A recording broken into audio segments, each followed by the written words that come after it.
आज की कहानी है पुराना घर। ये कहानी है हिमाचल प्रदेश के रूही की, जो अपने पहाड़ों वाले गांव में रहती थी, जहां पर उसका पुश्तैनी घर था और आसपास में बहुत सारे गांव भी थे। ये बात सुनकर रूही बहुत खुश हुई जब घर वालों ने यह डिसाइड कर दिया कि जो पुश्तैनी घर है उसे नए मॉडर्न घर के रूप में बदल दिया जाएगा। रूही के पिता काफी समय से यह सोच रहे थे कि इस पुराने घर को थोड़ा सा नया लुक दिया जाएगा। जैसा कि आपको पता है, हिमाचल या पहाड़ी इलाकों के जो घर होते हैं वो ज़्यादातर आपके लकड़ी के यानी कि काष्ठ कुड़ी के घर और साथ ही साथ स्लेट वाले घर होते हैं। जैसा कि आप जानते हैं, परिवर्तन सृष्टि का नियम है। काफ़ी टाइम तक कोई भी चीज़ एक जैसी नहीं रहती, हर चीज़ अपने वक्त के साथ बदलती रहती है। फिर वो चाहे आप इंसानों के कपड़ों के फैशन की बात करो या घरों की बात करो। मॉडर्न जो घर हैं अब वो सीमेंट वगैरह के तो बनते ही हैं, बल्कि अब लोग गांव में भी अपने घरों में जो स्लेट को हटाकर चादरों का यानी कि टीन के घर बनाने स्टार्ट कर दिए हैं।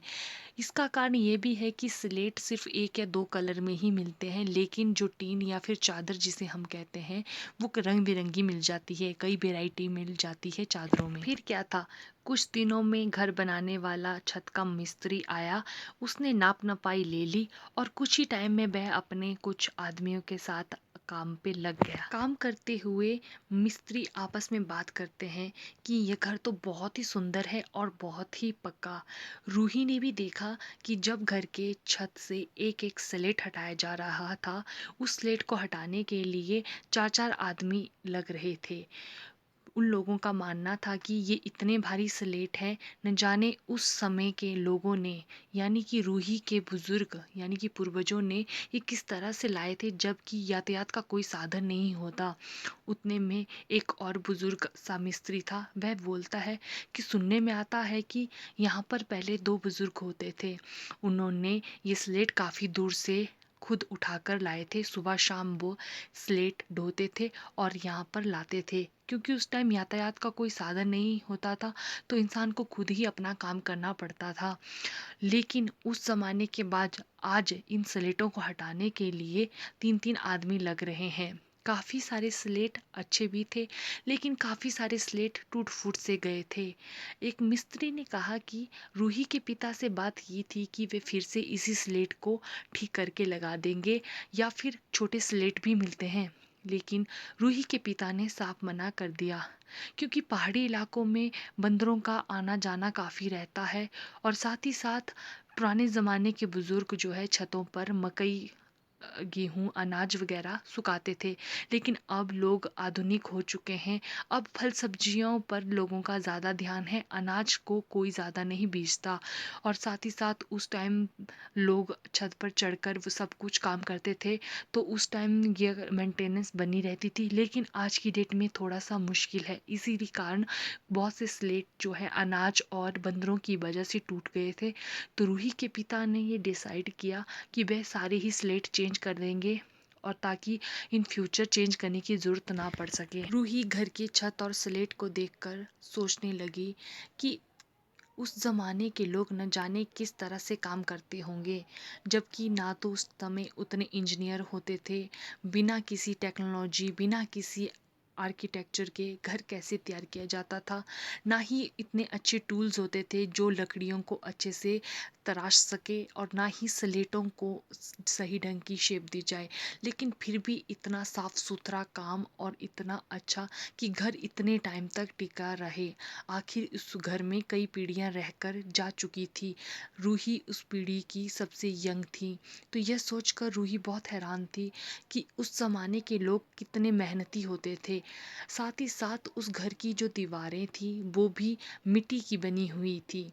उस घर में तकरीबन 8 कमरे थे। उन 8 कमरों में एक रसोई थी, बाकी सभी कमरों में सीमेंट पक्का फर्श और दीवारें थी, लेकिन रसोई मिट्टी की थी।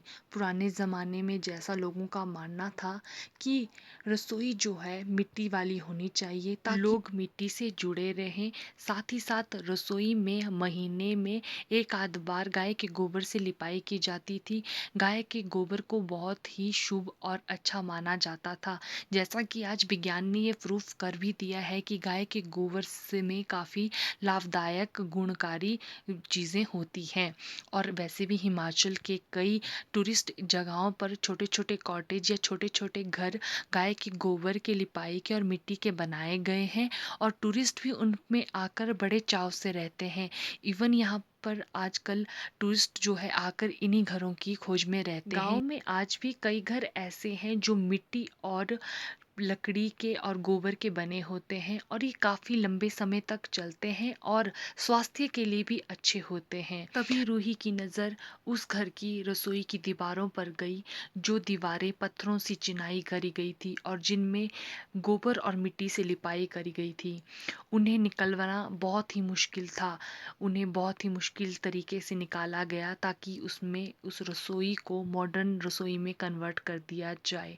धीरे धीरे देखते ही देखते घर पुराने से नया होता जा रहा था। हर चीज नए जमाने के हिसाब से हो रही थी। चादरें जहाँ लगनी थी चादरें भी लग गई। किचन जहाँ पर नए तरीके का स्टैंडिंग होना चाहिए था वो भी लग गया, और साथ ही साथ सबका सब टाइलों से बिछ गया। कुछ समय में घर बनकर तैयार हो गया और घर की सजावट शुरू हो गई। जब नया घर बनकर तैयार हो गया, यानी कि पुराना घर फिर से नए रूप में तैयार हो गया, तो रूही उसे देखकर खुश थी, और साथ ही साथ अब उसकी एक्साइटमेंट और बढ़ गई थी, क्योंकि जब भी घर नया बनता है या घर में कोई नई चीज़ आती है तो कुछ दिन तक हम खुशी में ही रहते हैं। बस रूही भी उसी खुशी में थी। कुछ समय इसी तरह से बीत गया। एक दिन रूही मोबाइल पर यूट्यूब देख रही थी, तो उससे देखा कि एक वीडियो अपलोड हुई है। उसने वो वीडियो ओपन की, तो उसमें उस आदमी ने बताया कि किस तरह से उसने शहर के घर को छोड़कर गांव के घर में आ गया, और उसने अपना जो घर पूरी तरह से गाय के गोबर मिट्टी से और वेस्ट प्रोडक्ट से बनाया है। उसके घर में जितना भी सामान यूज़ हुआ था वो सारा का सारा वेस्ट प्रोडक्ट से बनाया गया था। साथ ही साथ घर की छतों पर उसने स्लेट तो नहीं लेकिन चादरें लगवाई थी। चादरों का एक और यूज़ भी है जिसे मैं बताना भूल गई। आपको पता ही है जिस तरह से हमारे धरती पर पानी की कमी हो रही है और पीने का पानी बहुत कम रह गया है, उस कंडीशन में हमें वर्षा के पानी को स्टोर करके उसे रीयूज कर सकते हैं सिंचाई के लिए और बहुत सी दूसरी चीज़ों के लिए। तो चादर वाले घर इसके लिए एक परफेक्ट एग्जाम्पल है। वह आदमी यही बता रहा था कि किस तरह से उसने बड़े कम बजट में ये घर बनाया। उसका मानना था कि सीमेंट लोहा वगैरह जहाँ पे आज की डेट में इतना महंगा है, वहीं ये घर बहुत ही कम बजट में बन गया। साथ ही साथ मिट्टी और इसकी गोबर की लिपाई से घर बहुत ही अच्छा है, जो कि आज के ज़माने में लोग ऐसे घरों में सोना चाह रहे हैं, और ऐसे ऐसे कई बीमारियों का भी समाधान हो रहा है। और साथ ही साथ पुराने ज़माने के जो मिट्टी वाले घर होते थे उनमें वेंटिलेशन यानी कि हवा का और सूर्य की रोशनी का अच्छे तरीके से आना जाना। किसी भी घर में अगर आपकी वेंटिलेशन अच्छी है तो उस घर का माहौल बहुत अच्छा और वहाँ का टेम्परेचर भी अच्छा रहता है, जो कि पहले के घर में होता था, लेकिन अभी नए ज़माने के घर में ये पॉसिबल नहीं है। साथ ही साथ मिट्टी के घर ठंडे भी होते थे, गर्मियों में वे ठंडे हो जाते हैं और सर्दियों में गर्म, जहाँ की सीमेंट वाले घर में इसका उल्टा हो जाता है। तो जिस तरह से वो इंसान उस घर के बारे में बता रहा था, तो रूही के दिमाग में भी अपने पुश्तैनी घर जो उसने रिन्यू करवाया है उसके घर वालों ने, उस घर के बारे में सोचकर वह सोचने लगी कि हाँ, हम भी ऐसे ही घर में कभी रहते थे और कितना प्यारा था वो घर। इस नए घर में तो गर्मी भी बहुत ज़्यादा लगती है। साथ ही साथ जो नई चादरें लगवाई हैं वे चटकती भी बहुत ज़्यादा है, धूप लगती है तब चटकती है, छाँव हो जाती है तो चटकती है। बस रूही बस यही सोच ही रही थी कि अचानक से बारिश स्टार्ट हो गई।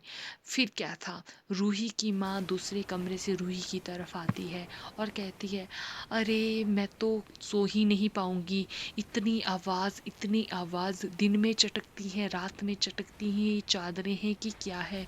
मुझे लगा कि कुछ टाइम बाद ठीक होंगी, लेकिन अब देखो बारिश का पानी मानो मेरे ऊपर ही गिर रहा हो। इतनी जोर की आवाज़, कोई हार्ट का पेशेंट होगा उसे तो हार्ट अटैक आ जाएगा। हाय राम, मैं क्या करूँ, इतना ज़्यादा शोर। मुझे नहीं पता था कि बारिश में इस तरह का शोर होगा। अरे इससे अच्छा तो वो पत्थर के स्लेट ही थे जिनमें कम से कम शोर नहीं आता था, बस कभी कभार टपक जाते थे, वो भी मैं छत पर जाकर ठीक करती थी। लेकिन अब ये चादरों का शोर कौन सहन करेगा। एक तो पहाड़ी इलाका, अभी सिर्फ बारिश हो रही है, बाद में वर्षा के साथ साथ बर्फ के ओले भी पड़ते हैं।